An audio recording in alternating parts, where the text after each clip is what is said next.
Tidak dapat dipungkiri, saat ini jumlah investor sudah melonjak sangat pesat.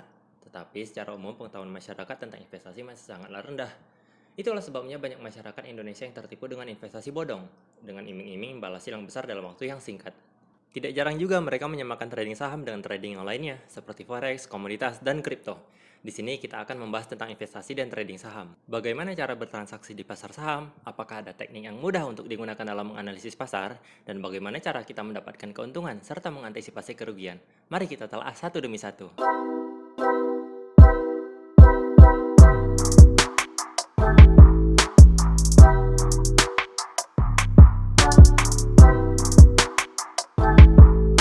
Kita akan mulai dengan investasi versus trading saham. Lalu, akan kita telusuri bagaimana caranya agar kita bisa melakukan jual dan beli saham. Selanjutnya, akan kita lihat apakah analisis saham itu penting, yang kemudian kita akan bahas adakah indikator termudah dalam mencari cuan, dan yang terakhir akan kita tentukan mana yang lebih baik, investasi atau trading saham.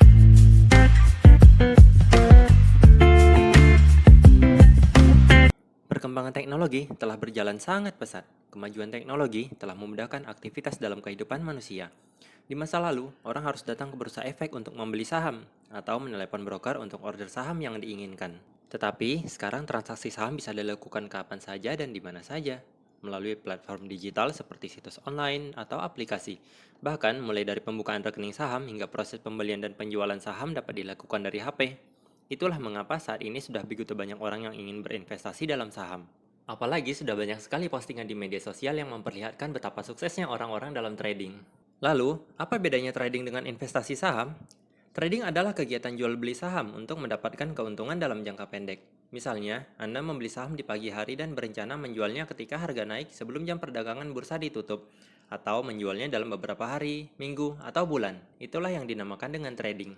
Sementara dalam investasi, proses untuk mendapatkan hasilnya itu dalam jangka panjang yang membutuhkan waktu lebih dari 1 tahun, bisa 5 tahun, atau 10 tahun, atau beberapa tahun ke depan dengan harapan harga saham akan semakin tinggi dan mengharapkan keuntungan dari dividen sampai Anda mendapatkan tujuan Anda. Saat ini, trading maupun investasi bisa dilakukan melalui platform investasi digital. Ada banyak pilihan instrumen investasinya seperti investasi saham, reksadana, obligasi, cryptocurrency, dan masih banyak yang lainnya.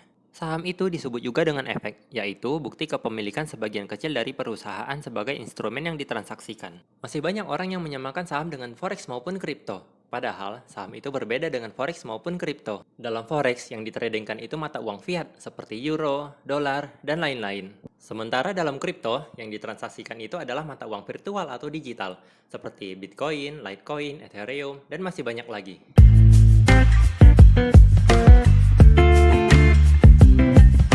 Sebelum Anda dapat melakukan pembelian saham di pasar modal Indonesia, Anda harus membuka rekening efek terlebih dahulu di beberapa perusahaan sekuritas atau broker yang terdaftar di Otoritas Jasa Keuangan, seperti Ajaib Sekuritas, Indo Premier Sekuritas, Mirai Aset Sekuritas, Philips Sekuritas Indonesia, Stockbit Sekuritas, atau perusahaan sekuritas yang terafiliasi dengan bank seperti Mandiri Sekuritas, BNI Sekuritas, BCA Sekuritas, dan masih banyak yang lainnya. Sekuritas itu adalah perusahaan yang memiliki aktivitas utama melakukan jual beli saham yang tercatat di bursa saham.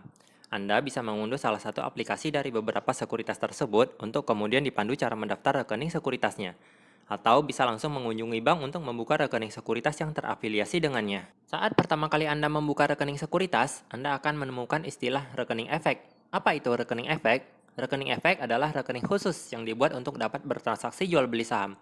Biasa disebut juga dengan RDI, yaitu rekening dana investor, atau RDN, yaitu rekening dana nasabah. Rekening efek digunakan untuk menyimpan dana yang akan digunakan untuk melakukan pembelian saham maupun menyimpan dana hasil dari investasi atau penjualan saham. Setelah rekening sekuritas Anda jadi, Anda bisa melakukan top up atau deposit ke rekening RDN untuk dapat membeli saham yang diinginkan.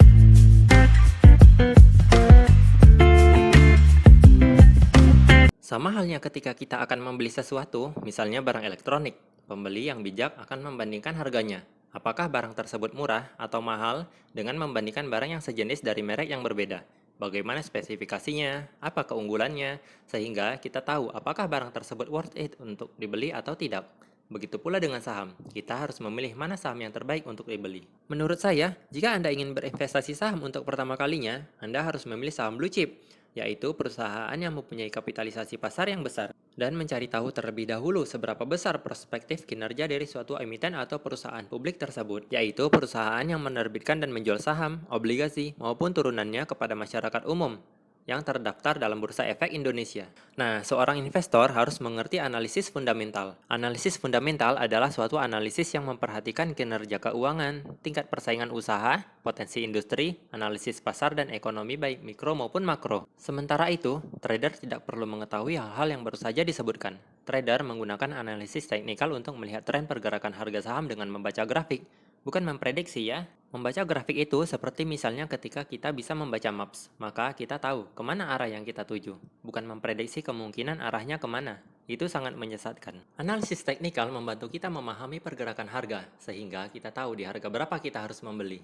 Dan manajemen risiko untuk mengamankan kita dari kerugian yang besar, dengan menetapkan stop loss atau cut loss, membatasi risiko kerugian kita agar tidak semakin besar, karena dalam trading saham selalu ada probabilitasnya. Bahkan, seorang ahli analisis teknikal profesional sekalipun tidak terlepas dari risiko kerugian.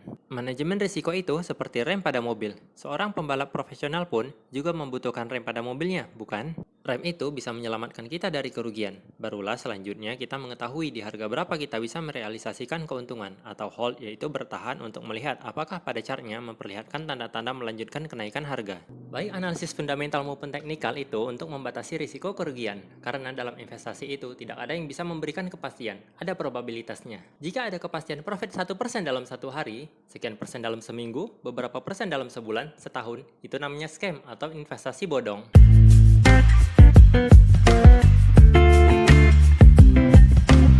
High risk, high return. Itulah istilah yang sering kita temui dalam dunia investasi, yang mana artinya adalah risiko yang tinggi juga menghasilkan keuntungan yang tinggi. Dengan adanya risiko yang tinggi tersebut, penting bagi kita untuk mencari tahu bagaimana cara meminimalisirnya dan mendapatkan keuntungan. Untuk itu, seorang investor harus paham berbagai rasio keuangan yang bisa menjadi acuan dalam menilai laporan keuangan perusahaan, sehingga bisa dijadikan pertimbangan yang membantu dalam melihat bagaimana kinerja dan potensi dari perusahaan tersebut. Rasio keuangan adalah suatu indikator dalam menganalisis laporan keuangan perusahaan, sehingga dapat dilihat kondisi keuangan dan kinerja suatu perusahaan. Ada beberapa rasio keuangan, yaitu rasio profitabilitas, rasio likuiditas, rasio solvabilitas, rasio aktivitas, dan rasio perputaran.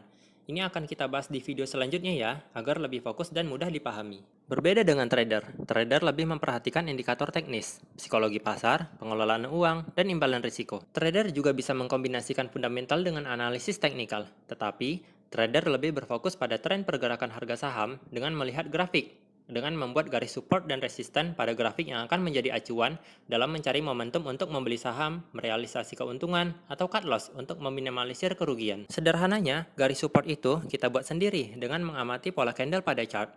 Garis support itu seperti bola yang memantul jika mengenai lantai. Jadi, kita dapat membuat garis support apabila pergerakan chart yang terendah memantul lagi ke atas seperti ada yang menahannya untuk tidak melanjutkan penurunannya. Garis support itu garis yang dibuat untuk membatasi area batas bawah pergerakan harga saham.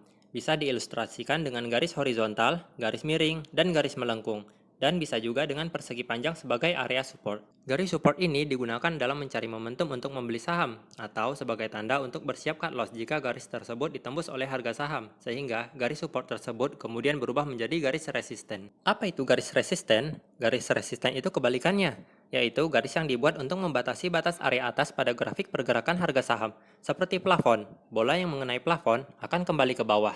Garis resisten digunakan untuk menentukan momentum dalam menjual saham, atau istilahnya merealisasikan keuntungan.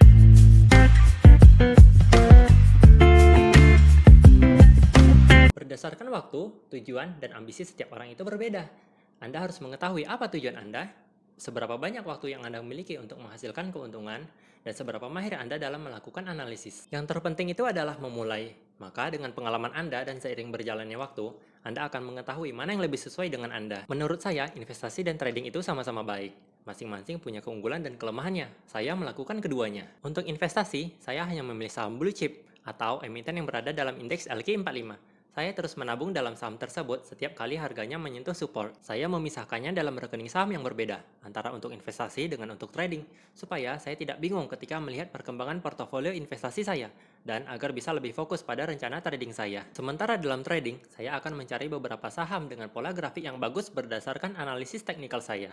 Beberapa orang mungkin terlalu sulit untuk membaca laporan keuangan dan menghitung rasio-rasionya, atau mungkin tidak punya begitu banyak waktu untuk mencari tahu. Walaupun ada cara yang lebih mudah seperti melihat informasi finansial pada aplikasi sekuritas, tetapi masih ragu-ragu dan tidak memahami dengan jelas.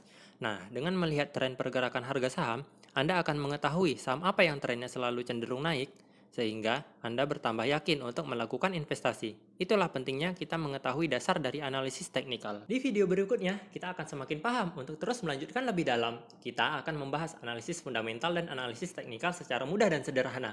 Saya Ananda Gagarin. Terima kasih telah menonton sampai selesai. Forum diskusi bisa kita lanjutkan di kolom komentar ya. Semoga hari Anda berjalan dengan lancar. Salam profit!